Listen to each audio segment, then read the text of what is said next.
Hello my dear students, मैं आशीष। Welcome back to जीटेक poly, आपका online educator CNC machine and automation subject का। जैसे कि आप लोगों को पता है कि सीएनसी मशीन एंड ऑटोमेशन के कई सारे लेक्चर्स आप लोगों को यूट्यूब पर प्रोवाइड किए जा रहे हैं डे बाई डे। ठीक है, आई होप आप लोग उसको समझ रहे हो। इजी लैंग्वेज में कंटेंट जितना हो पा रहा है उतना मैं आप लोगों को प्रोवाइड करा रहा हूँ डेली बेसिस पे। जो नोट्स का मैंने आप लोगों को बताया था, जो नोट्स हैं वो जीटेक पॉली के टेलीग्राम चैनल पर जाकर आप लोग वहाँ से नोट्स को भी कर सकते हो। ठीक है, उसमें हिंदी प्लस इंग्लिश दोनों लैंग्वेज का मैं यूज़ कर रहा हूँ। हिंदी इसमें और टेक्निकल टर्म्स जो हैं वो इंग्लिश में लिखे हुए हैं, और कोशिश मैं आप लोगों से भी यही रिक्वेस्ट करूँगा कि आप लोग वही लैंग्वेज एग्जाम में भी लिखिएगा। ठीक है, कैसे कैसे डायग्राम्स को प्लॉट करना था, कैसे कैसे डायग्राम को इमेजिन करके हम लोग डायग्राम्स को बना सकते थे, वो सारी चीज़ें मैं आपको टिप टू टैप सारी करते चल रहा हूँ। ठीक है, लास्ट लेक्चर में जो हम लोगों ने टॉपिक पढ़ा था वो ये था कि हमारा जो सिस्टम डिवाइसेज ये वाला चैप्टर चल रहा था। ठीक है, ऑलरेडी मैं आप लोगों के 2 चैप्टर्स टोटली कंप्लीट करा चुका हूँ। ठीक है, उनके लेक्चर्स यूट्यूब पर आप लोगों को प्रोवाइड करा दिए जाएंगे। टाइम टू टाइम जितने भी लेक्चर्स हैं उनका पीडीएफ कंटेंट आपको मिल जाएगा। ठीक है, सारी चीज़ें आप लोगों के लिए अवेलेबल हैं। तो जो लास्ट चैप्टर हमारा जो लास्ट लेक्चर था उसमें क्या था, हम लोग सिस्टम डिवाइसेस के बारे में पढ़ रहे थे। यानी जो थर्ड चैप्टर के बारे में आप लोगों को बताया था, जो प्रोग्रामिंग से रिलेटेड था, पार्ट प्रोग्रामिंग, उसको मैं लास्ट में शुरू करूँगा क्योंकि वो थोड़ा लेंथी चैप्टर है। और ये सारे जो चैप्टर्स हैं ये छोटे छोटे हैं, तो मैंने सबसे पहले ये वाले चैप्टर्स एक बार फिनिश अप हो जाएंगे, तो उसके बाद हम पार्ट प्रोग्रामिंग वाला चैप्टर भी शुरू करेंगे। ठीक है, तो ये वाला जो चैप्टर है सिस्टम डिवाइसेस, इसमें हम लोगों की डिफरेंट टाइप की ऐसी ऐसी डिवाइसेस हैं जो ऑटोमेशन में यूज़ की जाती हैं। कौन कौन सी डिवाइसेस हैं वो, जैसे कि एक्चुएटर्स।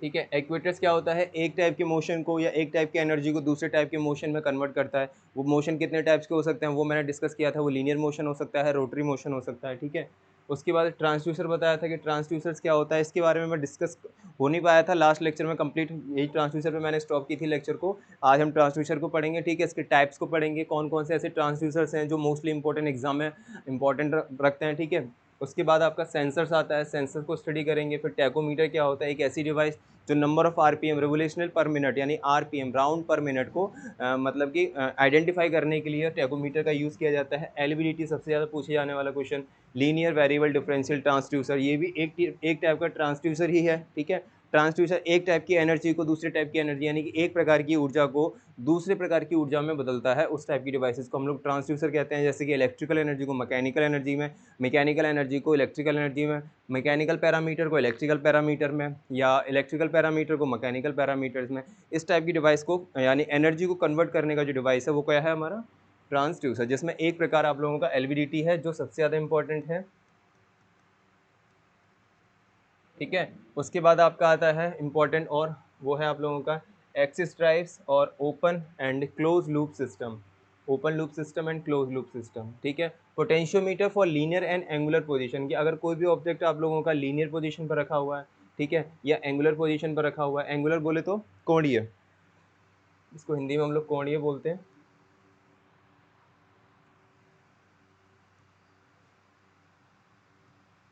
कोणीय स्थिति, और लीनियर पोजीशन को रेखीय स्थिति बोलते हैं। इसको जब मैं डिटेल में आप लोगों को बताऊंगा तब ये सारी चीज़ें क्लियर हो जाएंगी।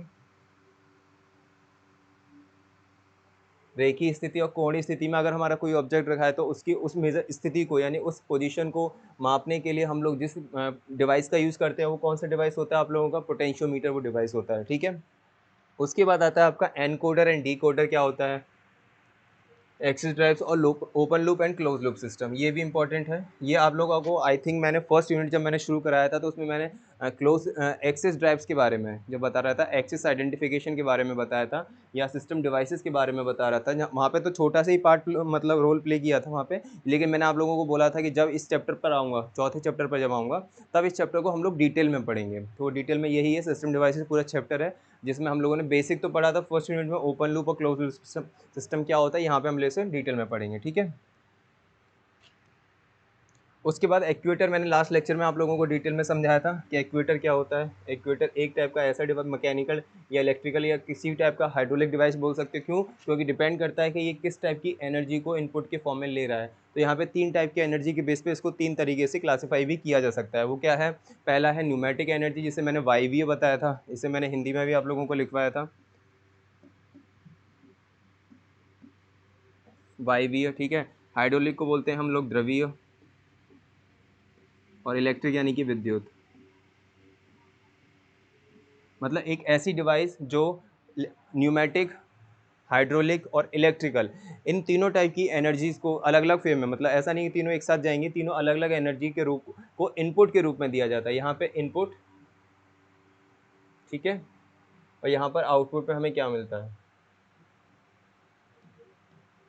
Input and output. तो इनपुट के फॉर्म में हमारा वायवीय द्रवीय विद्युत एनर्जी को दिया जाता है, और उसके साथ साथ कंट्रोल सिग्नल भी इसमें भेजे जाते हैं। कंट्रोल का मतलब मैंने बताया था, किसी भी चीज़ को मेंटेन करने के लिए, अगर कोई चीज़ ज़्यादा है तो उसे कम करने के लिए, कम है तो उसको ज़्यादा करने के लिए कुछ सिग्नल्स की फॉर्म में, वेव्स की फॉर्म में उसमें उसको इनपुट कंट्रोल दिया जाता है, ठीक है। और आउटपुट में ये डिवाइस एक्चुएटर मोशन हमको देता है, मोशन यानी कि गति, और वो गति दो प्रकार की होती है, एक लीनियर मोशन होती है और एक रोटरी मोशन होती है, यानी कि रेखीय गति, और दूसरी है, इसको हिंदी में बोलते हैं रेखीय गति,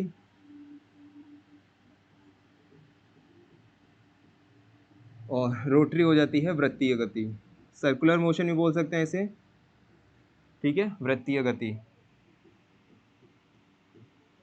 तो ये मैंने डिटेल में आप लोगों को लास्ट लेक्चर में बताया था, ठीक है, कैसे वर्क करता है ट्रांस एक्चुएटर्स, वो भी मैंने आप लोगों को बताया था। इसकी डेफिनेशन बता दी थी कि actuator is an device which that produce the motion by converting energy and signals going into the system. यानी एक्चुएटर एक ऐसी डिवाइस है जो एक टाइप की एनर्जी को एक मोशन में कन्वर्ट करता है, जो सिस्टम में जा रहा है। किसके साथ करता है, कंट्रोल सिग्नल्स के साथ, सिग्नल्स के साथ वो कन्वर्ट करता है एक टाइप की एनर्जी को मोशन में। The motion is produce can be either, यानी कि जो मोशन उसमें प्रोड्यूस हो रहे हैं, आइदर मतलब वो या तो रोटरी हो सकता है और लीनियर हो सकता है। या तो वो रोटरी होगा यानी कि वृत्ति गति करने वाले का, वृत्ति गति करने वाली होगी, या फिर वो रेखी गति करने वाला मोशन होगा, ठीक है। Electric linear actuators as the name implies produce the linear motion. जो इलेक्ट्रिकल एनर्जी देने के फॉर्म में जो हम एक्चुएटर्स यूज़ कर रहे हैं, वो हमें आउटपुट में लीनियर मोशन को प्रोवाइड कराएंगे, ठीक है। तो ये मैंने इसकी डेफिनेशन हिंदी प्लस इंग्लिश दोनों में लिखी हुई थी। उसके बाद उसके बाद का टॉपिक था हमारा ट्रांसड्यूसर का, यही टॉपिक आपका लास्ट खत्म हुआ था, ठीक है। इसे यहाँ पे कंटिन्यू करते हैं और इस चैप्टर और इस वाले टॉपिक को हम लोग यहाँ पे फिनिश अप करने की कोशिश करते हैं। यहाँ पर आप लोग देख रहे होंगे कि यहाँ पे शुरुआत में ये वाली जो पिक्चर है, ये वाला जो पिक्चर है, ये थोड़ा स्मॉल है, ठीक है। डायग्राम से ही आपको बहुत सी चीज़ें क्लियर हो जाएंगी। एसी जो है, एसी सप्लाई जो मैंने बताया था लास्ट लेक्चर में, एसी सप्लाई है वो, ठीक है। और यहाँ पर जो है, ये वाली जो पिक्चर है एसी सप्लाई की, ये काफ़ी ज़्यादा लार्ज है, ठीक है। एसी सप्लाई को मैंने आपको बताया था, सप्लाई दो तरीके से होती है, सप्लाई टू द सिस्टम, यानी कि सिस्टम को या डिवाइस को, टू द डिवाइस लिख लेते हैं क्योंकि चैप्टर का नाम सिस्टम डिवाइस है, ठीक है। तो ये हमारी मेनली दो प्रकार की होती हैं, पहली होती है एसी सप्लाई, और दूसरी होती है डीसी सप्लाई। जो एसी सप्लाई होती है, वो उसका जो डायग्राम बनेगा वो उस तरीके से बनता है, वो मतलब कि वेव्स की फॉर्म में, यानी कि तरंगों की फॉर्म में चलती है, इस तरीके से। इसका जो ऊपर वाला पार्ट होता है,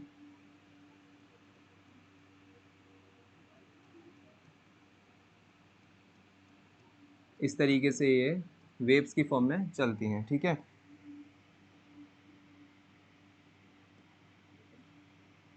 इसका सबसे ऊपर वाला ये जो पार्ट होता है, अगर मैं इसको पूरी तरह से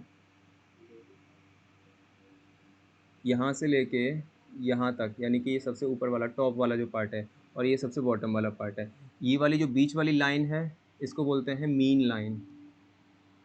मीन लाइन दिख रहा है ना आपको, ये वाला कलर, ठीक है। मीन लाइन हिंदी में बोलते हैं माध्य रेखा, माध्य रेखा, ठीक है। और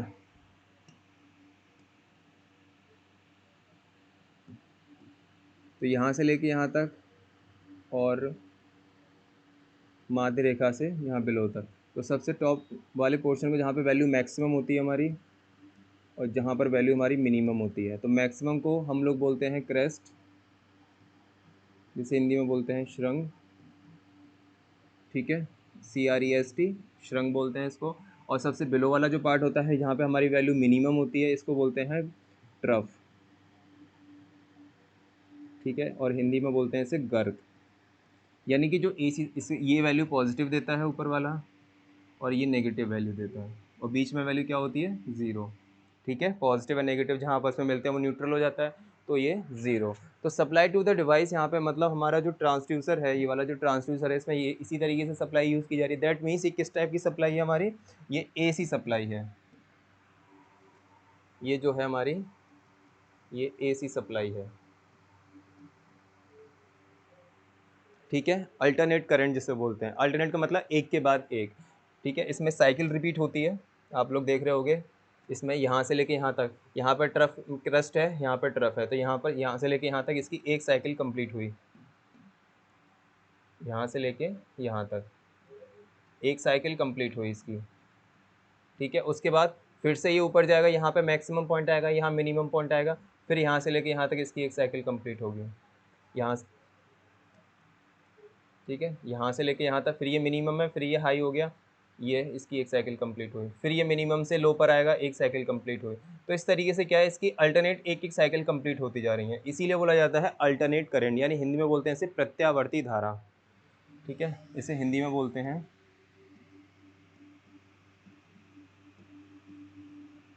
प्रत्यावर्ती धारा, अल्टरनेट करंट। ठीक है, मतलब इसमें है ना प्रत्यावर्ती, एक के बाद एक साइकिल कंप्लीट होती है। पहली साइकिल कंप्लीट होगी जिसमें तुम्हारे को क्रैश और ट्रफ देखने को मिलेगा, मतलब पॉजिटिव वैल्यू और नेगेटिव वैल्यू देखने को मिलेगी।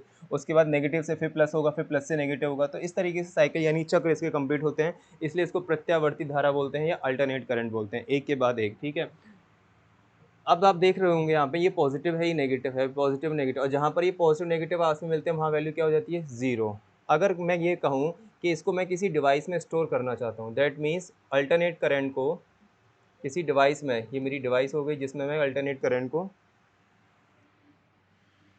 ये मेरी कोई अल्टरनेट करंट इसमें आउटपुट में जहाँ पर भी जाएगा उसे मैंने मान लीजिए किसी डिवाइस में स्टोर किया, तो वहाँ पे भी तो एक बार ये प्लस माइनस आ सकता है ना।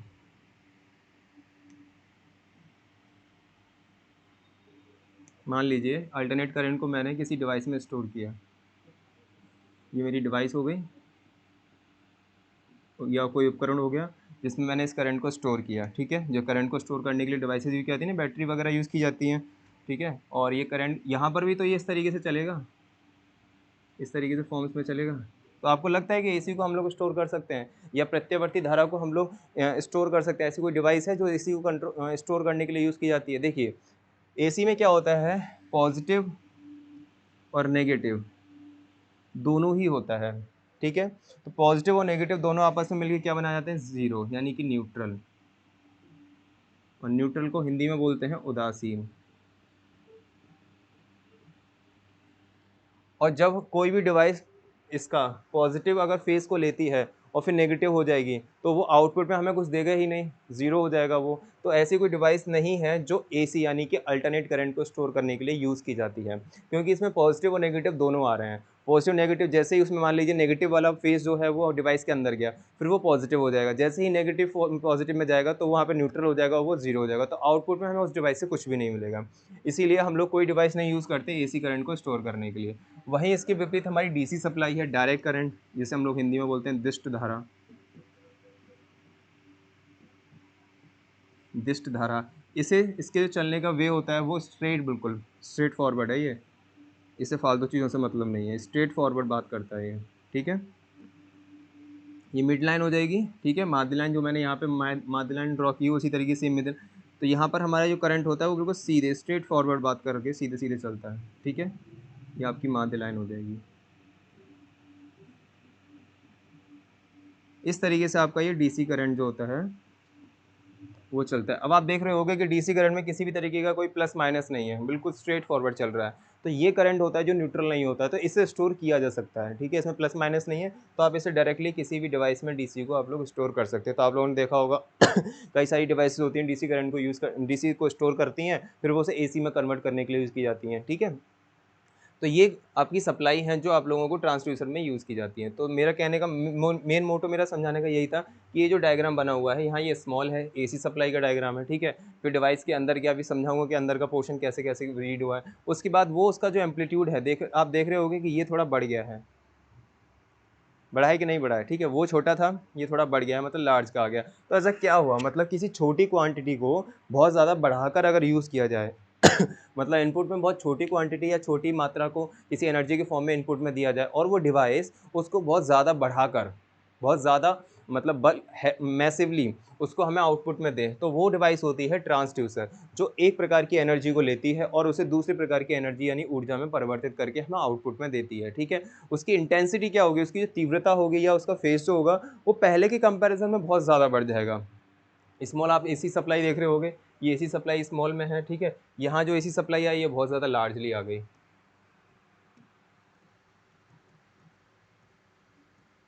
इसने एसी को डीसी में कन्वर्ट नहीं किया है, एसी सप्लाई ही इनपुट में आ रही है, आउटपुट में भी वही मिल रही है। लेकिन जो डिवाइस चल रही है, एक्चुअली जो डिवाइस है वो एसी सप्लाई पे चल रहा है, ठीक है। अब देखिए यहाँ पे क्या है, इनपुट में हमने कौन सी डिवाइस लगा रखी है इनपुट डिवाइस में, माइक्रोफोन। माइक्रोफोन ऐसा डिवाइस है जो मेनली वॉइस के लिए यूज़ किया जाता है, ठीक है। हम लोग माइक्रोफोन या हेडफोन्स वगैरह यूज़ करते हैं, तो उसमें क्या होता है, बहुत छोटे स्तर पे, बहुत छोटे पैमाने पर, बहुत छोटे स्केल पर डिवाइस वॉइस का यूज़ किया जाता है, ठीक है। लेकिन अगर हमें उसी वॉइस को बहुत तेज़ी से बहुत ज़्यादा लाउड में सुनना हो, तो हम लोग बहुत बड़े मतलब स्पीकर्स का यूज़ करते हैं, ठीक है। शादी वगैरह में जो स्पीकर्स होते हैं वो लाउड स्पीकर जो हम लोग किसी अनाउंसमेंट के लिए यूज़ करते हैं, ठीक है। छोटी सी वॉइस होती है, हम लोगों की खुद की वॉइस होती है, वो उसे रिकॉर्ड कर लेते हैं और लेकिन उसे एक बड़े पैमाने पर यानी कि लाउडली उसे हम लोग फिर अनाउंस करते हैं। तो उसमें किस चीज़ का यूज़ किया जा रहा है, उसमें ट्रांसड्यूसर का यूज़ किया जा रहा है। वो छोटी एनर्जी को या छोटी सप्लाई को बहुत बड़े स्तर पे हम लोगों को सुनाई देती है, ठीक है। तो उसके लिए हम लोग ट्रांसड्यूसर का यूज़ करते हैं। अब इसकी मैं डेफिनेशन भी बताऊँगा। तो यहाँ पे हम लोगों ने एक माइक्रोफ़ोन इनपुट डिवाइस के तौर में यूज़ किया है। उस इनपुट डिवाइस के लिए हम लोगों ने एसी सप्लाई इसको इनपुट में दी, ठीक है। यहाँ एम्पलीफायर लगा हुआ है, ठीक है। आप ये कंट्रोलर है या फिर सिस्टम है, जो आने वाली जो वेव्स हैं, आने वाली जो इनपुट एनर्जी है उसको ये कंट्रोल करेगा, ठीक है। कंट्रोलर या सिस्टम बोल दीजिए। मेन ट्रांसड्यूसर मतलब यहाँ लगा हुआ है आप लोगों का, यहाँ पे, ठीक है। तो एम्पलीफायर क्या होता है, एम्पलीफायर एक ऐसी डिवाइस है जो वॉइस को छोटे लेवल से बड़े लेवल यानी कि लार्जली उसे आप लोग मैग्नीफाई बोलते हैं, बढ़ा करके दिखाती है, ठीक है। ज़्यादा बड़े स्तर पे दिखाती है, तो एम्पलीफायर यूज़ करते हैं आप लोगों ने। साउंड में सुना भी होगा एम्पलीफायर का क्या यूज़ होता है, साउंड को बहुत ज़्यादा मैसिवली बढ़ाकर बताना, उसके लिए एम्पलीफायर यूज़ की जाती है, ठीक है। जैसे ही वो माइक्रोफोन से आने वाली जो एसी सप्लाई है, जो ध्वनि तरंगे हैं, वो जैसे ही कंट्रोल और सिस्टम पर आएंगी या एलवीडीटी ट्रांसड्यूसर के अंदर एंटर करेंगी, वो एम्पलीफायर के कांटेक्ट में आएंगी। एम्पलीफायर वो क्या करेगा, उसको बहुत बड़े स्तर पे, ठीक है। देखिए यहाँ पे 3 ही वेव्स आ रही थी, 1 2 3, यहाँ पे कितनी हो गई, 1 2 3 4, यानी कि 4 हो गई। तो 3 ध्वनि से 4 ध्वनि कन्वर्टेशन के लिए जिस डिवाइस का यूज़ किया जाता है वो ट्रांसड्यूसर होता है। उसमें एम्पलीफायर्स लगे होते हैं। एम्पलीफायर ध्वनि तरंगों को बढ़ाते हैं, ध्वनि तरंगों की जो इंटेंसिटी होती है उसको बढ़ाते हैं, यानी कि बहुत हल्के में सुनाई जाने वाली जो ध्वनि होती है उसे फिर लाउड में सुनाया जाता है, ठीक है। तो हमारे यहाँ लाउड स्पीकर लगा हुआ है जो कि आउटपुट डिवाइस है। आउटपुट हमें जिस डिवाइस से मिलेगा वो आउटपुट डिवाइस कहलाती है, जिसके लिए हम लोग लाउड स्पीकर का यूज़ कर रहे हैं, ठीक है। तो लाउड स्पीकर क्या करेगा, उसी ध्वनि तरंगों को, उसी एसी सप्लाई को बढ़ाकर यानी कि बहुत लार्ज स्केल पे, बड़े पैमाने पर उसे बढ़ाकर हम लोगों को आउटपुट में दे देगा। तो ये काम होता है ट्रांसड्यूसर का, ठीक है। आई होप आप लोगों को ये डायग्राम समझ में आया हो। डायग्राम को इसी वे में बनाना है, ठीक है। यहाँ पे आप लोग एसी सप्लाई बनाओगे जिसके डायग्राम थोड़ी यानी इस पिक्चर थोड़ी स्मॉल बनाओगे, उसके बाद माइक्रोफोन बनाओगे। 3 वेव्स हैं यहाँ पे, 3 ही दिखा देना, 2 दिखा देना, ठीक है। लेकिन बढ़ाना फिर यहाँ पर है। फिर यहाँ बीच में एम्पलीफायर लगा हुआ है। ट्रांसड्यूसर के अंदर मतलब ट्रांसड्यूसर बाहरी आवरण का एक डिवाइस हो गया, उसके अंदर कौन कौन सी डिवाइसेस लग रही हैं। तो ट्रांसड्यूसर के अंदर जो वॉइस को बढ़ाकर बता रहा है वो एम्पलीफायर होता है। हम बोलते हैं ना एम्पलीफाई कर दो, यानी कि वॉइस को बढ़ा दो, आवाज़ बढ़ा दो। तो आवाज़ बढ़ाने का काम एम्पलीफायर का होता है, ठीक है। उसके बाद जब वो आउटपुट में आवाज़ जब आएगी, वॉइस जब आउटपुट में आएगी तो वो लाउड स्पीकर के थ्रू आती है, ठीक है। और लाउड स्पीकर हमें आउटपुट डिवाइस के लिए यूज़ की जाती है। चलिए, तो डेफिनेशन ऑफ द ट्रांसड्यूसर आप लोग इसे एक बार रीड कीजिए, मैं आप लोगों को रीड करवा देता हूँ। परिभाषा ट्रांसड्यूसर की क्या है, देखिए। A transducer is a device that converts the energy from one form to another, ठीक है। वन फॉर्म टू अनदर यानी कि एक टाइप का एनर्जी कन्वर्टिंग डिवाइस है जो एक प्रकार की एनर्जी को दूसरे प्रकार की एनर्जी में बदल रहा है, ठीक है। यूजुअली यानी कि आमतौर पर अ transducer converts a signal in one form of energy to a signal in another। क्या मतलब है इसका, मतलब कि जो ट्रांसड्यूसर है वो एक टाइप के एनर्जी से एक प्रकार के सिग्नल को दूसरे टाइप के एनर्जी में दूसरे प्रकार के सिग्नल में बदल रहा है, ठीक है। ट्रांसड्यूसर्स आर ऑफन, ऑफन का मतलब होता है अक्सर, ठीक है। Transducers are often employed at the boundaries of automation, मतलब एम्प्लॉयड का मतलब क्या होता है, जहाँ यूज़ किया जा रहा है, कहाँ कहाँ उसे एम्प्लॉयड किया जा रहा है, कहाँ उसे यूज़ किया जा रहा है, ठीक है। तो ट्रांसड्यूसर कहाँ पे, अक्सर, ऑफन का मतलब होता है अक्सर, ट्रांसड्यूसर अक्सर यूज़ किए जाते हैं कहाँ कहाँ पे, बाउंड्रीज मतलब बिल्कुल किनारे पर, जहाँ पे उनको यूजुअली किया जाता है, बिल्कुल डेप्थ में नहीं बोल सकते, लेकिन किनारों पर ट्रांसड्यूसर का यूज़ कहाँ कहाँ होता है, ऑटोमेशन में, क्योंकि सब्जेक्ट का नाम ही आपका सीएनसी मशीन एंड ऑटोमेशन है, तो डेफिनेटली ट्रांसड्यूसर होगा वो ऑटोमेशन में तो यूज़ होगा ही होगा, ठीक है। मेजरमेंट में, मापने में, and control the system, and control system, जो कंट्रोल सिस्टम्स होते हैं हमारे मशीन कंट्रोल सिस्टम ब्रेन्स में, जो एक एनर्जी को हम इनपुट के फॉर्म में लेते हैं और दूसरे टाइप की एनर्जी को हमें आउटपुट के फॉर्म में दे देते हैं, ठीक है। तो कंट्रोल सिस्टम में भी ट्रांसड्यूसर्स का यूज़ किया जाता है, वेयर, जहाँ electrical signals are converted to, जहाँ पर इलेक्ट्रिकल सिग्नल्स को, मैंने अभी बताया था ना, इलेक्ट्रिकल सिग्नल कौन सा है आप लोगों का, ये एसी सप्लाई जो हम लोग इसे भेज रहे हैं, तो ये इलेक्ट्रिकल सिग्नल के फॉर्म में जाता है, ठीक है। इलेक्ट्रिकल सिग्नल्स कन्वर्टेड, जो बदलते हैं, to and from other physical quantities, यानी कि जो इलेक्ट्रिकल सिग्नल हैं वो अदर फिजिकल क्वांटिटी में बदलते हैं, भौतिक, भौतिक कहाँ है हमारा, फिजिकल क्वांटिटी, यानी भौतिक गुणों में, भौतिक कुछ ऐसी क्वांटिटीज़ हैं, फिजिकल ऐसी कुछ क्वांटिटीज़ हैं जिसमें वो बदलते हैं। कौन कौन सी क्वांटिटीज़ हो सकती हैं, वो एनर्जी के फॉर्म में बदल सकता है, फोर्स के फॉर्म में बदल सकता है, ठीक है। टॉर्क, घूमने की जो टेंडेंसी होती है, कोई भी अगर शाफ्ट है वो रोटेट कर रही है तो वहाँ पर टॉर्क जनरेट होता है, ठीक है। क्योंकि टॉर्क का जो फॉर्मूला होता है, मोमेंट और टॉर्क में यही फ़र्क होता है, टॉर्क इज इक्वल्स टू होता है फोर्स इंटू रेडियस, ठीक है। लेकिन मोमेंट क्या होता है, फोर्स इंटू परपेंडिकुलर डिस्टेंस। वहाँ पे रेडियस नहीं आती है, क्योंकि रेडियस हमेशा घूमने वाली यानी कि गोल वृत्त वाले केसेस में ही आती है, लेकिन मूवमेंट के केस में डिस्टेंस होती है परपेंडिकुलर, यानी रेखीय दूरी होती है, इसमें वृत्तीय दूरी होती है, ठीक है। तो टॉर्क वहाँ पे जनरेट होता है। टॉर्क, लाइट, मोशन यानी कि गति, पोजीशन यानी कि स्थिति आदि, एटसेट्रा यानी कि आदि, यानी कि ट्रांसड्यूसर एक ऐसी डिवाइस है जो डिफरेंट टाइप के मतलब एक प्रकार की इलेक्ट्रिकल सिग्नल्स यानी इलेक्ट्रिकल एनर्जी यानी कि एसी सप्लाई को इनपुट में दिया जाता है, और वो आउटपुट में हमको फिजिकल क्वांटिटीज़ के रूप में, फिजिकल कुछ ऐसे हमारी क्वांटिटीज़ हैं, ठीक है, उसको हमें आउटपुट के फॉर्म में देता है। और वो फिजिकल क्वांटिटीज़ कौन कौन सी हो सकती हैं हमारी, लाइट हो सकती है, मोशन हो सकता है, फोर्स हो सकता है, टॉर्क हो सकता है, कोई सा भी इस टाइप का मोशन हो सकता है। ऐसा नहीं है इलेक्ट्रिकल एनर्जी मिल रही है तो लास्ट में हमें इलेक्ट्रिकल एनर्जी ही मिलेगी, वो लास्ट में ऑब्जेक्ट में, आउटपुट में हमें जो भी मिलेगा वो किसी भी टाइप का कोई सा भी फिजिकल क्वांटिटी हो सकती है, ठीक है। जैसे कि फिजिकल क्वांटिटी में आप लोग देख रहे होंगे, हम लोगों ने इसे इलेक्ट्रिकल एनर्जी दी, एसी सप्लाई दी इसको हमने, ठीक है। एसी सप्लाई नहीं देंगे तो माइक्रोफोन क्या काम करेगा, कुछ नहीं करेगा, माइक्रोफोन तो डेड रहेगा। हम लोगों ने इसे एसी सप्लाई दी तो इलेक्ट्रिकल एनर्जी हमने इसको दी, और आउटपुट में हमें क्या मिला, लाउड स्पीकर से हम लोगों को ध्वनि तरंगें मिली, ध्वनि तरंगें बहुत ज़्यादा बड़े पैमाने पर मिली, यानी हमें जो उसका पिच था, हमारा जो वॉइस था उसका ध्वनि का, वो बहुत ज़्यादा बढ़ गया, तो हमें ध्वनि तरंगें, ध्वनि की तरंगें यानी कि वेव्स, जो तरंगों की जो लंबाई है या उसका जो पिच है, तो ये किस में आता है, ये फिजिकल क्वांटिटीज़ में आता है, ठीक है। तो ये फिजिकल क्वांटिटी हमें आउटपुट में यहाँ पे मिलती हैं। द प्रोसेस ऑफ कन्वर्टिंग, यानी कि converting one form of energy to another, यानी एक प्रकार की ऊर्जा का दूसरे प्रकार की ऊर्जा में बदलने का यह जो प्रोसेस है, यह जो प्रक्रम है, इज़ नोन एज ट्रांसडक्शन, यानी कि एक प्रकार की ऊर्जा, एसी सप्लाई जो इलेक्ट्रिकल एनर्जी में ली, और आउटपुट में जो हम लोगों ने उसे लाइट और टॉर्क, फोर्स, मोशन के फॉर्म में उसे आउटपुट में दिया, इस टाइप का एक प्रकार की एनर्जी का दूसरे प्रकार की एनर्जी में बदलने का ये जो प्रोसेस होता है पूरा का पूरा, इसे हम लोग क्या बोलते हैं, ट्रांसडक्शन बोलते हैं, ठीक है। ट्रांसड्यूसर डिवाइस का नाम हो गया, और जो वो मोशन कर रहा है, जो गति दे रहा है हम लोगों को आउटपुट में, वो क्या होता है, ट्रांसडक्शन होता है। तो एक ट्रांसड्यूसर उपकरण वह है जो ऊर्जा के एक रूप को दूसरे रूप में परिवर्तित करता है। आमतौर पर, यानी कि जनरली, आमतौर पर एक ट्रांसड्यूसर एक संकेत को, यानी कि एक प्रकार के सिग्नल्स को, इलेक्ट्रिकल सिग्नल को ऊर्जा के रूप में दूसरे रूप में परिवर्तित करता है, ठीक है।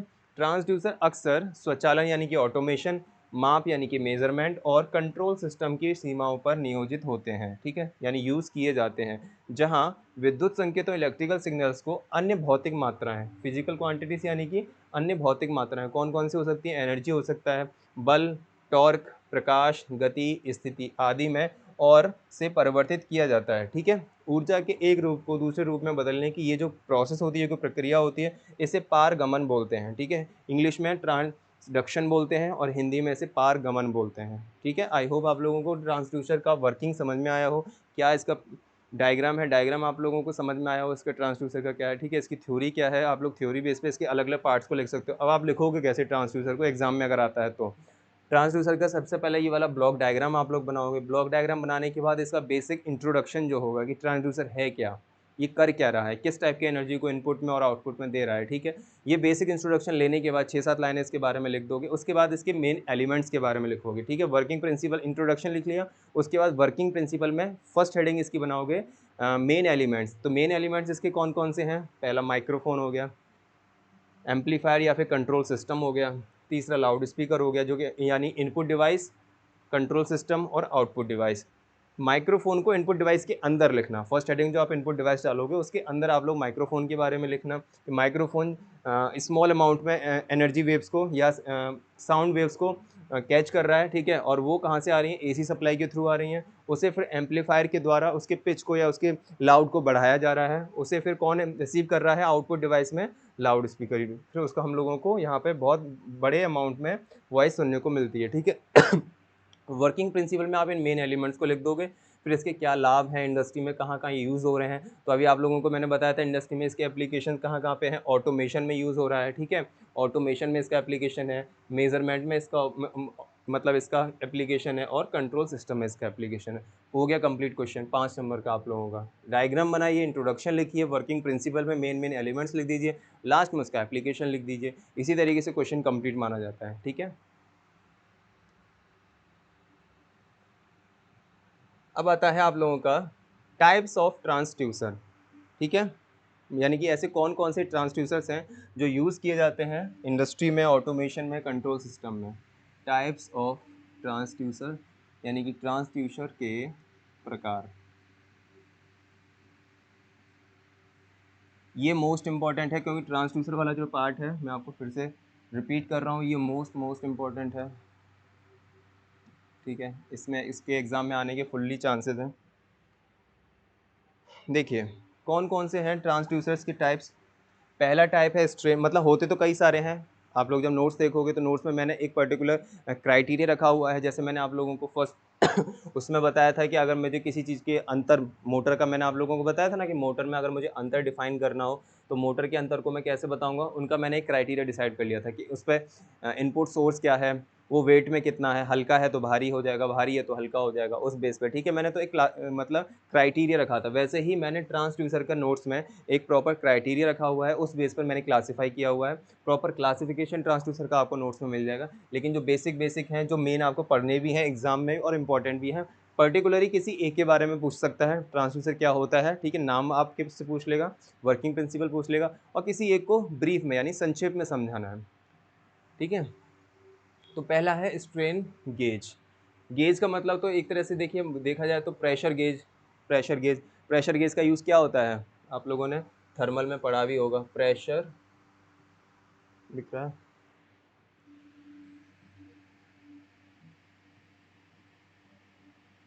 प्रेशर गेज आप लोगों ने थर्मल में पढ़ा होगा। तो प्रेशर गेज का यूज़ क्या होता है, प्रेशर को मेज़र करने की वाली डिवाइस है, ठीक है ना। प्रेशर गेज बॉयलर्स में लगे होते हैं, बॉयलर्स में, तो वही हमारा प्रेशर गेज। तो गेज, प्रेशर का मतलब होता है दाब, और गेज का मतलब एक तरह से समझ लीजिए मापना। तो दाब को मापने के लिए जिस डिवाइस का यूज़ किया जाता है उसका प्रेशर गेज होता है। उसी तरीके से होता है स्ट्रेन गेज। स्ट्रेन का मतलब क्या होता है, फाइनल ईयर में हो अच्छे से पता होगा स्ट्रेन का मतलब क्या होगा।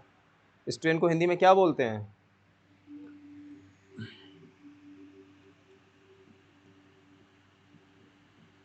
स्ट्रेन। गेज तो मैंने एक तरह से बता ही दिया, मापना हो गया। जैसे प्रेशर गेज में दाब मापना, इसी तरीके से स्ट्रेन गेज में स्ट्रेन मापना। लेकिन स्ट्रेन होता क्या है, इसको हिंदी में क्या बोलते हैं, इसको हिंदी में बोलते हैं विकृति।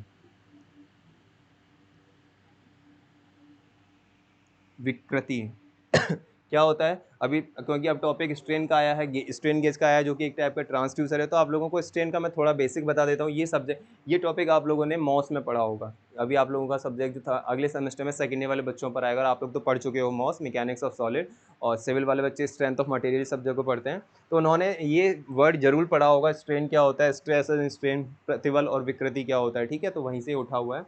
तो मेनली जो स्ट्रेन होता है, देखिए मान लीजिए मेरे पास कोई एक रॉड है, ठीक है, और ये इसकी एक्सिस, इसकी जो ओरिजिनल लेंथ है यहाँ से लेके यहाँ तक कितनी है, मान लो कैपिटल एल है, ठीक है, स्ट्रेन लेंथ। और इसका चलो डायमीटर में बाद में, डायमीटर में यहाँ लिख देता हूँ। इसका मतलब ये जो डायमीटर है ये हॉल, मतलब सामने से अगर आप इसे देखोगे तो ये सर्कुलर दिखाई देगी। यहाँ से अगर आप सामने से इसे देखोगे तो ये आप लोगों को सर्कुलर दिखाई देगी इस तरीके से, ठीक है। अगर यहाँ से आप देखोगे तो इस तरीके से आप लोगों को ये सर्कुलर दिखाई देगी। तो इसका डायमीटर मान लीजिए डी है, D is equals to diameter of rod, ठीक है। और जो कैपिटल एल है वो क्या है, एक्चुअल लेंथ। ये मैं इसलिए बता रहा हूँ क्योंकि स्ट्रेन गेज में अगर आता है, वैसे तो नोट्स में आपको सब कुछ मिलेगा, लेकिन अगर आता है तो आप लोगों को स्ट्रेन गेज का मेन प्रिंसिपल पता होना चाहिए, मेन सिद्धांत पता होना चाहिए कि स्ट्रेन गेज में मेन प्रिंसिपल होता क्या है। तो नाम से ही पता पड़ जाएगा स्ट्रेन में क्या होता है। अभी आप लोगों को इस चीज़ से समझ आएगा, एक्चुअल लेंथ हो जाएगा, ठीक है। अब मान लीजिए मैंने इस पर क्या किया, मैंने इस पर लगाया फोर्स, मैंने इस डायरेक्शन में एक फोर्स लगाया और एक, दिख रहा है आप लोगों को, इस डायरेक्शन में एक फोर्स लगाया, ठीक है।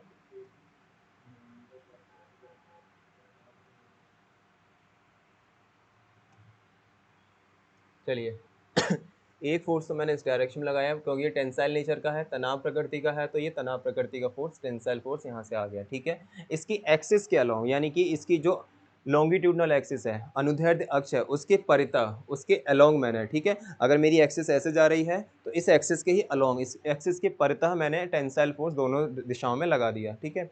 अब जब मैं इसे फोर्स को लगाऊंगा, या जो मेरी वायर है या जो मेरी रॉड है, जब मैं इस फोर्स को लगाऊंगा तो ये खिंचेगी, पुलिंग फोर्स भी बोल सकता हूँ। यहाँ पे मैं बोल सकता हूँ कि जो मेरा एफ टी है, वैसे तो ये तनाव बल है, तनाव बल, ठीक है। इसको मैं क्योंकि पुल कर रहा हूँ, खींच रहा हूँ, तो इसमें पुल फोर्स भी बोल सकता हूँ,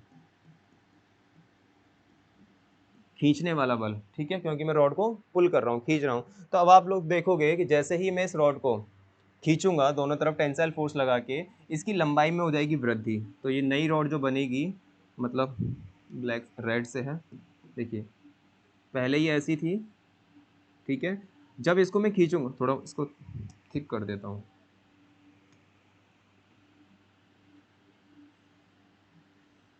इनिशियली ये थी, इसकी लेंथ एल थी, इसका डायमीटर क्या था, डी था, ठीक है। जब मैं इसे मैं पुल करूंगा, पुल मैं वहाँ कर रहा हूँ, और कैसे हो जाएगा पुल करने के बाद उसे मैं यहाँ दिखा देता हूँ, ठीक है। जब इसे मैं पुल करूंगा तो देखिए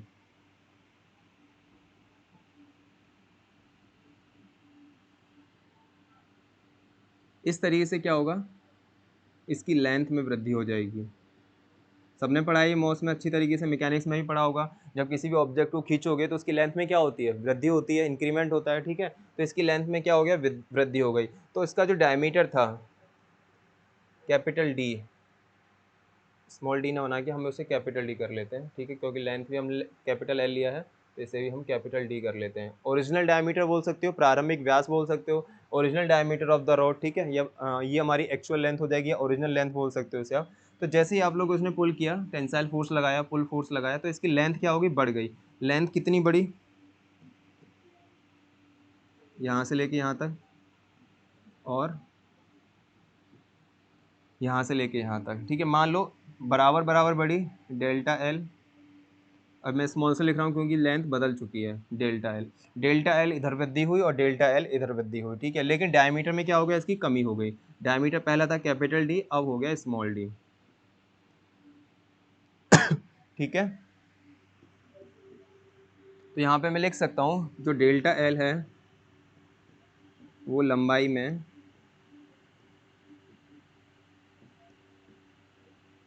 वृद्धि है, और जो स्मॉल डी है वो व्यास में कमी है। व्यास में कमी होगी तभी वृद्धि हो सकती है, दोनों चीज़ें एक साथ नहीं हो सकती। व्यास में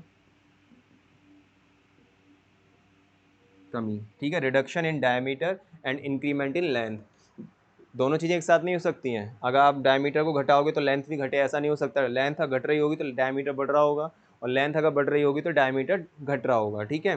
तो यहाँ पे देखो फोर्स लगाने के बाद हम लोगों की लंबाई में क्या हुई है, वृद्धि हुई है। कितनी वृद्धि हुई है, डेल्टा एल मैग्नीट्यूड, यानी उस लंबाई का जो परिमाण है, उसका जो मैग्नीट्यूड है, उसकी जो वैल्यू है वो किसके बराबर है, डेल्टा एल के बराबर है, ठीक है। और उसके व्यास में जो कमी हुई है वो कितना मैग्नीट्यूड का है, डी डैम, ठीक है।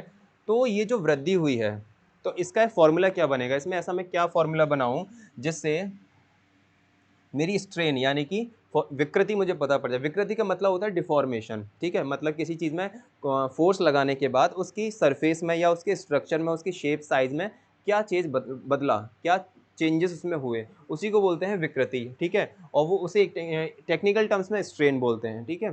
तो इसका फॉर्मूला होता है, विकृति को हम लोग स्मॉल ई से प्रदर्शित करते हैं, ठीक है। इसमें भी जब मैं स्ट्रेन गेज को पढ़ाऊंगा आप लोगों को डिटेल में, तो स्मॉल ई से ही मैं इसे करूंगा। तो स्मॉल ई जी बराबर क्या होता है, न्यू पेज से कर लेते हैं।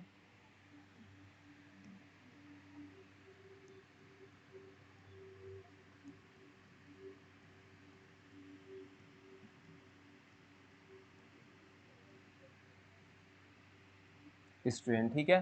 तो इसको हम लोग स्मॉल ई से रिप्रेजेंट करते हैं, जो किसका फॉर्मूला बराबर होता है, लंबाई में परिवर्तन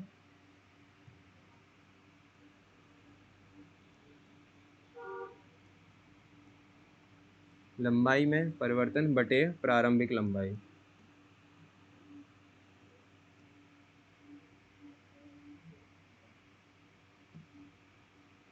प्रारंभिक लंबाई, ठीक है, यानी कि चेंज इन लेंथ, इंग्लिश वालों के लिए change in length upon original length.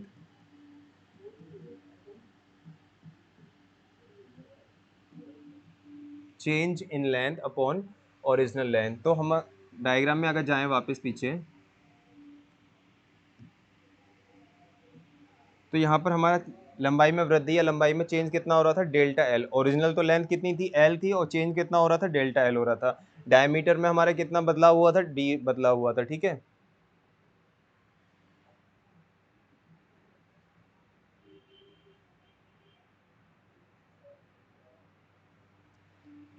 तो लंबाई में परिवर्तन कितना हुआ था, डेल्टा एल, और अपॉन प्रारंभिक लंबाई उसकी कितनी थी, कैपिटल एल। अगर मैं दोनों की यूनिट की बात करूं, ये तो मेरा विकृति का निकल के आ गया फॉर्मूला, ठीक है। अगर मैं लंबाई की यूनिट क्या होती है, मीटर, अपॉन इसकी भी यूनिट क्या होगी, मीटर। तो मीटर से मीटर क्या हो जाएगा, कैंसिल आउट हो जाएगा, ठीक है। इससे ये कट गया, इससे ये कट गया। तो मैं कह सकता हूँ कि जो मेरी विकृति है वो मात्रक विहीन राशि है। मात्रक विहीन राशि यानी कि यूनिट लेस क्वांटिटी है, इसकी कोई यूनिट नहीं होती।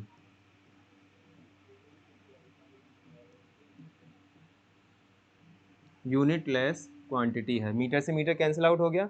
तो आप लोगों को पता पड़ रहा होगा कि इसकी कोई यूनिट नहीं होती। तो कहने का मतलब क्या है, स्ट्रेन गेज, गेज मतलब कि लंबाई की इसमें हम लोग मेजरमेंट करते हैं। मैंने आप लोगों को बताया था ना, ट्रांसड्यूसर क्या होता है, एक इलेक्ट्रिकल सिग्नल को इनपुट में दिया जाता है, आउटपुट में हमें कोई भी फिजिकल क्वांटिटी मिल सकती है। तो फिजिकल क्वांटिटी के बेस में ये वाला जो स्ट्रेन गेज हुआ,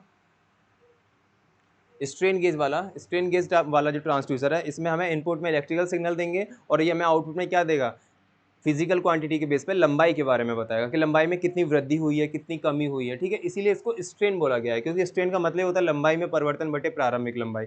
मतलब पहले इनपुट सिग्नल में लंबाई कितनी थी, उसके बाद हमें जो सिग्नल मिल रहा है उसमें लंबाई कितनी है। तो ये वाला सिग्नल, ये वाला जो गेज होता है, ये होता है स्ट्रेन गेज, ठीक है।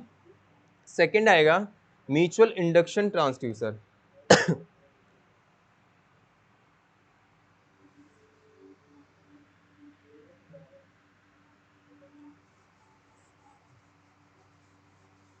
Mutual induction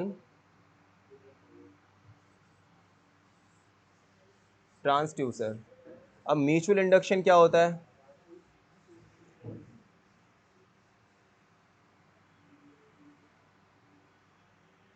mutual induction transducer.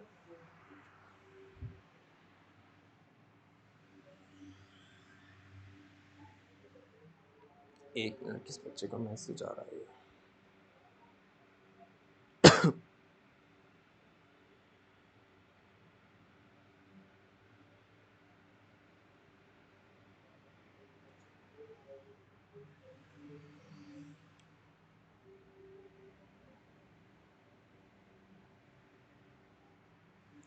Second आता है आप लोगों का म्यूचुअल इंडक्शन, ठीक है। इसको हिंदी में बोलते हैं, यहाँ लिख देता हूँ, स्वप्रेरण, यानी कि जो म्यूचुअल इंडक्शन इंग्लिश में लिखा हुआ है उसका हिंदी में मतलब है स्वप्रेरण। स्व का मतलब होता है आपसी,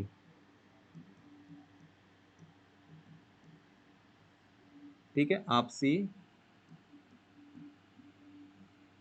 प्रेरण। इसका क्या मतलब है? बहुत बेसिकली अगर मैं बताऊं, प्रेरण का मतलब यानी कि प्रेरणा, इंस्पिरेशन, मोटिवेशनल, ठीक है। इससे क्या मतलब होता है आप लोगों का? आपसी प्रेरण, यानी कि दो लोगों के बीच में इतना अच्छा मतलब रिलेशन है तो वो एक दूसरे से मोटिवेट हो रहे हैं, लेकिन बिना किसी मतलब कि टच के, बिना उनका मतलब आपस में कोई फिजिकल टच नहीं है, ठीक है ना। तो उस बेस में जो उनका मोटिवेशनल एक स्थान से दूसरे स्थान तक पहुंच रहा है, या दूसरे बंदे का मोटिवेशनल पहले स्थान तक पहुंच रहा है, तो इस टाइप का जो अंडरस्टैंडिंग होती है इसे बोलते हैं म्यूचुअल अंडरस्टैंडिंग, ठीक है। यानी कि वो मेरी बात को समझता है, मैं उसकी बात को समझता हूँ, लेकिन किसी तरीके का हम लोगों का फिजिकल अटैचमेंट नहीं है, किसी भी तरीके की कोई चीज़ नहीं है। तो वहाँ पे हम लोग इसमें स्वप्रेरण को बोल सकते हैं आपसी प्रेरण, ठीक है। तो म्यूचुअल इंडक्शन टाइप का जो ट्रांसड्यूसर होता है उसमें भी सेम यही कोई कॉन्सेप्ट यूज होता है। ट्रांसफार्मर होता है, ट्रांसफार्मर में दो बाइंडिंग्स होती हैं, एक होता है प्राइमरी बाइंडिंग और एक होता है सेकेंडरी बाइंडिंग। तो प्राइमरी बाइंडिंग में क्या रहता है, हम लोग एसी सप्लाई देते हैं, ठीक है। तो प्राइमरी बाइंडिंग का सेकेंडरी बाइंडिंग से कोई फिजिकल कनेक्शन नहीं होता है, मतलब ऐसा कुछ नहीं होता। अगर मैं आप लोगों को डायग्राम बेस समझाऊं,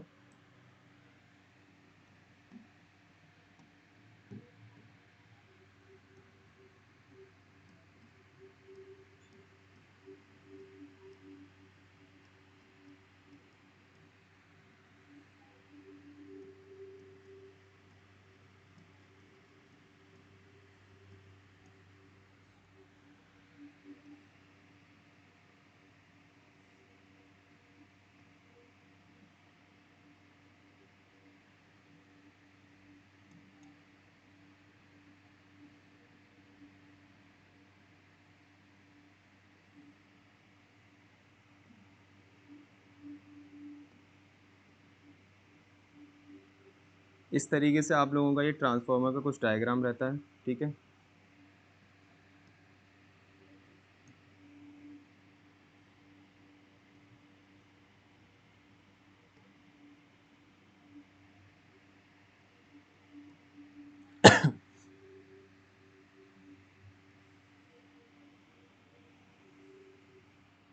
ये हमारी प्राइमरी वाइंडिंग होती है, प्राथमिक कुंडली, और ये होती है सेकेंडरी वाइंडिंग यानी कि द्वितीयक कुंडली, ठीक है।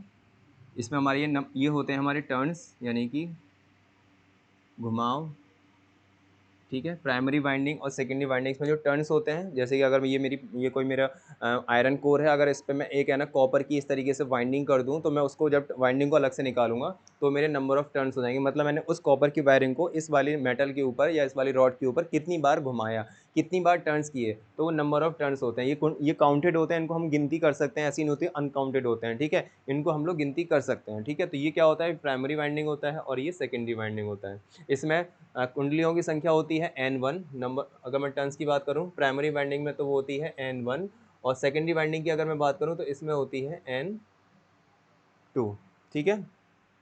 यहाँ इनपुट में हम लोग वोल्टेज देते हैं, करंट, आउटपुट में हमें वोल्टेज करंट, इस तरीके से हमारा ट्रांसफार्मर का एक सर्किट डायग्राम है। तो अब आप लोग देख रहे होंगे जो ये जो प्राइमरी वाइंडिंग है वो किसी तरीके से फिजिकली टच में नहीं है सेकेंडरी वाइंडिंग से, मतलब भौतिक रूप से इसका कोई भी कनेक्शन सेकेंडरी वाइंडिंग से नहीं है, लेकिन फिर भी हम लोग करंट तो देते हैं, एसी सप्लाई जो देते हैं ट्रांसफार्मर को, वो तो हमारी प्राइमरी वाइंडिंग में जाती है। तो फिर हमें आउटपुट में सेकेंडरी वाइंडिंग में है वो करंट मिल कैसे जाता है, जब तक कि कोई कनेक्शन ही नहीं है। अगर जब तक मैं इसको इसे किसी तार से या किसी वायर से, किसी भी मतलब रॉड से कनेक्ट नहीं करूँगा, तो मैं ये करंट इधर से जा कैसे रहा है। दैट मीन्स इन दोनों के बीच में एक इस तरीके का प्रभाव है, इस तरीके का इफेक्ट है, जिस वजह से यहाँ का करंट, मतलब यहाँ की जो विद्युत धारा है जो हम इनपुट में दे रहे हैं प्राइमरी वाइंडिंग को, वो सेकेंडरी वाइंडिंग तक पहुँच रहा है। तो ये जो प्रभाव होता है, ये जो मतलब इफेक्ट होता है, इसी को बोलते हैं म्यूचुअल इंडक्शन, यानी कि स्वप्रेरण। यानी कि यहाँ तक पहुँचने के लिए करंट को ये इससे इंस्पायर हो रहा है। अब इंस्पायर करने के लिए इसके अपने आसपास एक ऐसा ऑरा, ठीक है, एक ऐसा ऑरा क्रिएट करना पड़ेगा जिससे यहाँ पर एक कुछ धाराएं, कुछ भंवर क्रिएट हो जाते हैं, ठीक है। जैसे ही हम लोग करंट फ्लो कराएंगे तो यहाँ पे क्या होगा, इस तरीके से एक है ना क्षेत्र क्रिएट हो जाएगा, जो धीरे धीरे करके यहाँ तक पहुँचेगा। एक क्षेत्र, इसकी जो मतलब की तीव्रता होगी और इसकी जो मतलब इंटेंसिटी होगी वो धीरे धीरे सेकेंडरी वाइंडिंग तक पहुँचेगी। ठीक है। इसका जो ऑरा है, इसका जो क्षेत्र है, वो धीरे धीरे क्या होगा, सेकेंडरी वाइंडिंग तक पहुंचेगा, और जैसे ही ऑरा सेकेंडरी वाइंडिंग तो टच करेगा, यहाँ पर करंट आना शुरू हो जाएगा। तो बिना किसी फिजिकल टच के, बिना किसी फिजिकल अटैचमेंट के, इसका जो करंट था जो हम लोगों ने प्राइमरी वाइंडिंग में दिया, वो सेकेंडरी वाइंडिंग तक आया। तो इसने ये जो ऑरा क्रिएट किया, तो इसको हम लोग बोलते हैं electromagnetic field, EMF, electromagnetic field, विद्युत चुम्बकीय क्षेत्र। तो ये विद्युत चुम्बकीय क्षेत्र में हम लोगों का जो करंट होता है, एक क्षेत्र क्रिएट होता है सॉरी, वहाँ पर हम लोग इनपुट में एसी करंट देते हैं। प्राइमरी वाइंडिंग इस ईएमएफ को क्रिएट करता है, एक ऐसा ऑरा क्रिएट करता है, ठीक है। तो ये ऑरा धीरे धीरे इसके जो टर्न्स होते हैं, इसके जो छोटे पार्टिकल्स होते हैं, वो टच करते हैं। फिजिकली टच नहीं होता इसमें, ठीक है, पहले ही बता देता हूँ, इसमें किसी भी तरीके का फिजिकल अटैचमेंट नहीं होता।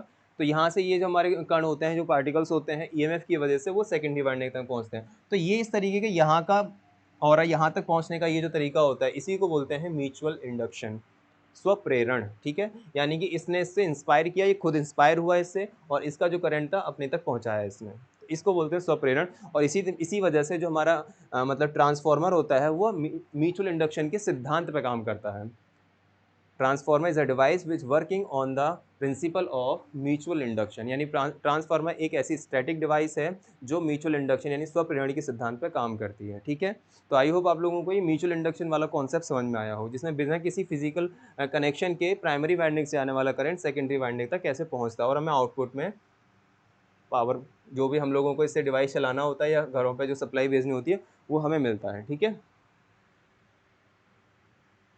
तो ऐसे भी कुछ ट्रांसड्यूसर्स हैं जिसमें म्यूचुअल इंडक्शन का यूज़ किया जाता है। तो म्यूचुअल इंडक्शन का मेन कॉन्सेप्ट मैंने आप लोगों को बता दिया, ठीक है। तो कुछ ऐसे ट्रांसड्यूसर्स भी हैं जिनको म्यूचुअल इंडक्शन ट्रांसड्यूसर्स बोलते हैं। अभी सिर्फ इन लोगों का इनका टाइप चल रहा है, नेक्स्ट वीडियो लेक्चर में आप लोगों को मैं डिटेल में इन सब चीज़ों को बता दूंगा, ठीक है।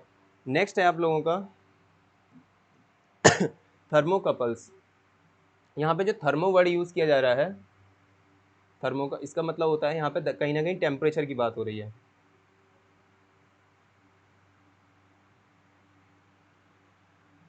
ठीक है। दैट मीन्स कहीं ना कहीं टेम्परेचर यानी कि तापमान की बात हो रही है।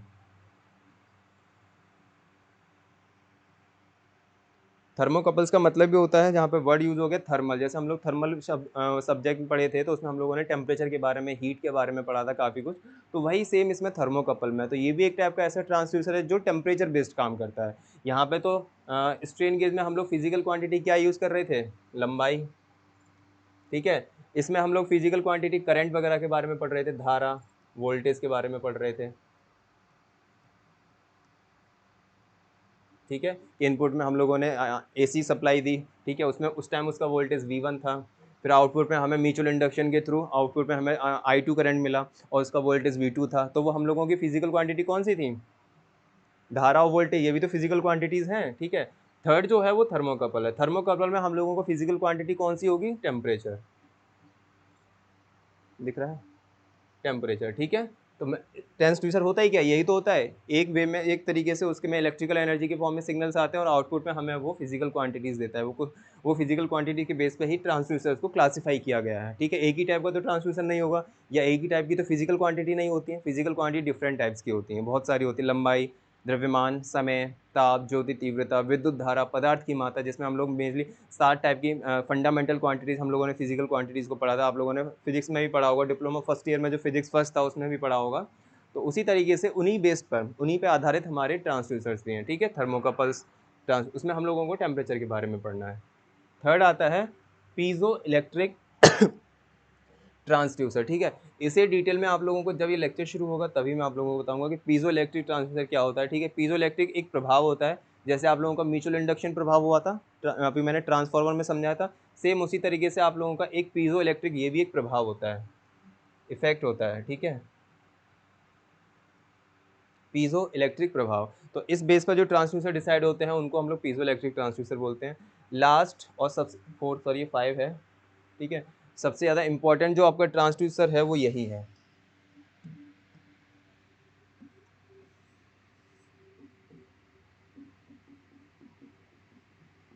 सबसे ज़्यादा मोस्ट इंपॉर्टेंट। एमएमआई में भी बोल रहा हूँ, जो बच्चे एमएमआई सब्जेक्ट पढ़ रहे हैं सेमेस्टर में, उनके लिए भी एलबीडीटी सबसे ज़्यादा इंपॉर्टेंट है, और सीएनसी मशीन एंड ऑटोमेशन में भी सबसे ज़्यादा इंपॉर्टेंट है। अगर इस वाले चैप्टर से अगर कोई ट्रांसड्यूसर पूछा जाता है तो वो एलबीडीटी ही डिटेल में पूछ सकता है, ठीक है। जिसकी फुल फॉर्म होती है लीनियर वेरिएबल डिफरेंशियल ट्रांसड्यूसर। अब यहाँ पे वर्ड यूज़ हो रहा है लीनियर, यानी कि रेखीय। दैट मीन्स यहाँ पे लीनियर शब्द का यूज़ हो रहा है, तो ये भी फिजिकल क्वांटिटी है। तो लीनियर वेरिएबल डिफरेंशियल ट्रांसड्यूसर इसे डिटेल में पढ़ेंगे, ठीक है। तो नेक्स्ट लेक्चर में हम लोग आगे बढ़ेंगे, तब हम इन सारे ट्रांसड्यूसर को वन बाई वन स्टडी करेंगे, जिसमें मैं सबसे पहले जो शुरू कराऊंगा वो एलवीडीटी को शुरू कराऊंगा, क्योंकि सबसे ज़्यादा पूछे जाने वाला यही है। उसके बाद धीरे धीरे आप लोगों को इसका बेसिक मैंने आपको बता ही दिया, इसका बेसिक मैंने बता ही दिया, थर्मोकपल का बेसिक हो गया, पीजो इलेक्ट्रिक, इसे मैं डिटेल में पढ़ाऊंगा, ठीक है। तो नेक्स्ट लेक्चर में एलवीडीटी को पढ़ते हैं। तब तक आप लोगों का जितना कंटेंट आप लोगों को मिल चुका है उसे रिवाइज में वीडियोस को देखते रहिए, चैनल को शेयर कीजिए जितना, और जितना आप लोगों को हो सकता है इस चैनल को उन स्टूडेंट्स तक पहुंचाइए जो इस टाइम जॉब पर हैं, ठीक है। मोस्टली उनको लग रहा होगा कि हमारे पास स्टडी मटेरियल नहीं, क्योंकि वो कॉलेज नहीं जा पा रहे। तो जितना हो सकता है आप लोग इस चैनल को शेयर कीजिए, वीडियोज़ को शेयर कीजिए, सब्सक्राइब कीजिए चैनल को, ठीक है। नेक्स्ट मिलते हैं लेक्चर में, जहाँ पर हम लोग एलवीडीटी के बारे में पढ़ेंगे। तब तक के लिए थैंक यू।